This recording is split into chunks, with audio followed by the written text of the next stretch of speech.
California is home to countless celebrities, and that's not by chance. People in their thousands move to the Golden State to try their luck at being in the next big Hollywood picture, and many unsuspecting people too have found fame by simply living or working in the right place at the right time. It seems, however, that Hollywood fame isn't just limited to human beings, as there's one Californian engine that rivals even the most famous of celebrities when it comes to star power.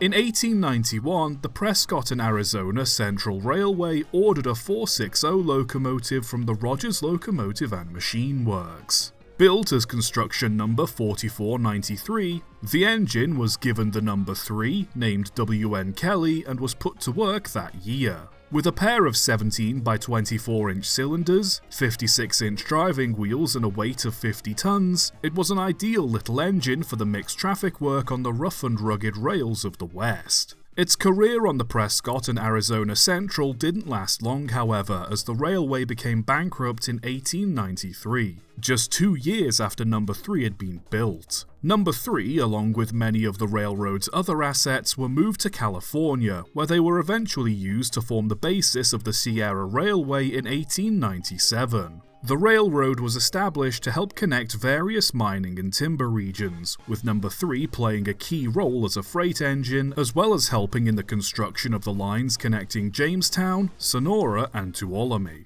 It was modified to burn oil just after the turn of the century and remained a reliable little runner for the railway. It wasn't without its faults, however. Number 3 was involved in at least 3 accidents before its retirement. A fatal switching incident in 1898, a tender derailment in 1899 which resulted in a trestle collapsing, and in 1918 it rolled over and destroyed its original wooden cab, resulting in it getting a new steel one in 1919.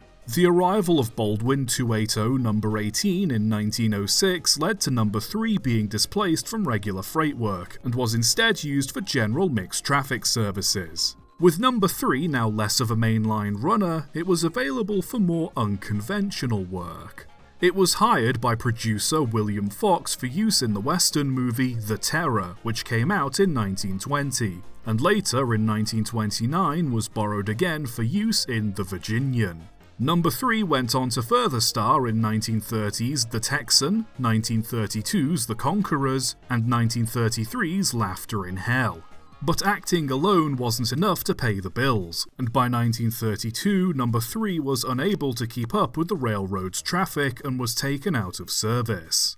Fortunately, the Sierra Railway was too busy balancing its books to worry about scrapping the engine, filing for bankruptcy and reorganizing into the Sierra Railroad Company in 1937. The outbreak of the Second World War also put scrapping plans on hold, and by luck, Number 3 survived until 1945. Producer David O. Selznick came across the engine while looking for a locomotive to wreck for the movie Jewel in the Sun, which was being shot on the Sierra Railroad. But master mechanic Bill Tremuan convinced management to keep and restore the engine instead for use on charter services.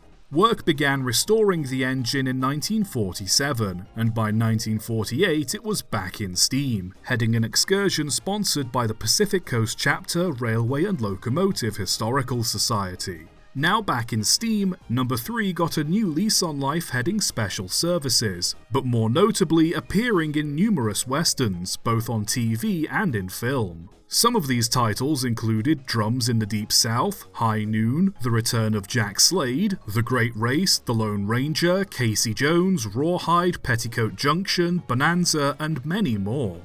Why Number 3 specifically was the one to be used over the other preserved engines in California for so many productions isn't really known, but it seems to be a combination of timing, practicality, and luck. Number 3 was one of the few steam locomotives in the state built in the 19th century that was in working condition, and with the surge in popularity of the Western genre in the 1950s, that made it an invaluable asset for many film studios. The Sierra Railroad was also within relatively close proximity to both Sacramento and San Francisco, making the railroad itself very accessible to film crews, and by extension number 3, and the landscape the railroad ran through made it popular among studios since it had the dry and dusty look that most westerns are synonymous with. On top of that, number 3 itself had some mechanical characteristics that made it ideal for film work. Aesthetically, it was fitting since 460s were very common in the Wild West, and its overall size and appearance made it very easy to dress up to look like an older locomotive. Being an oil burner meant that little effort was needed to maintain the fire during a day of filming compared to a wood or coal burning engine, making it much more practical to operate. Its medium-sized driving wheels too would have helped when filming scenes with the engine moving, as they'd allow the locomotive to start and get up to speed faster, something that's ideal when filming since a production team can't afford to waste time waiting for the engine to start and stop between takes. Plus, being built late in the 19th century meant it still possessed many relatively modern features that made it safer and more reliable to use, such as air brakes. But the biggest contributor to the engine's fame was likely the way Hollywood studios operate. Directors and producers often tend to hire the same crew they've worked with on previous productions since they know they're reliable, and to save money will try to reuse the same sets and props from other productions. If Sierra No. 3 was already modified to look like an Old West engine, and if the railroad and locomotive had proven to be easy and reliable to work with, then it made little sense for a studio to find another locomotive or railroad to film with if the one they've got a rapport with is right there.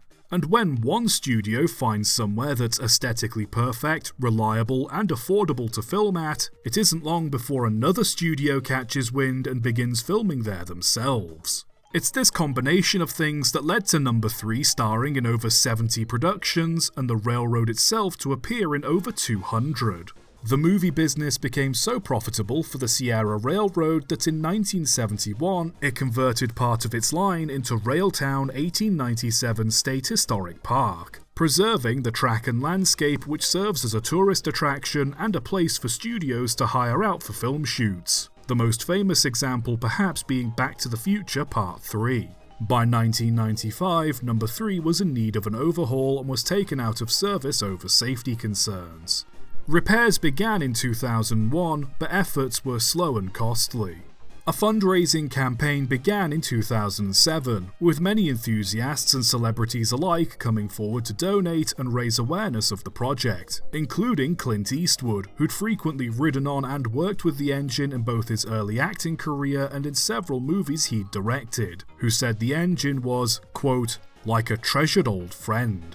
Over $1.6 million was raised, and by 2010 the engine was back in working order, having recently completed another inspection and overhaul in 2025 and still working to this day.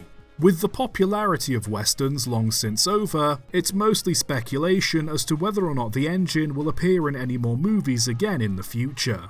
Its last filming credit being a documentary about its restoration that was released in 2014. Even if its acting days are over, Sierra No. 3 still has a long life ahead of it in preservation, making it one of the few celebrities that'll age well without the help of plastic surgery. Subscribe for more.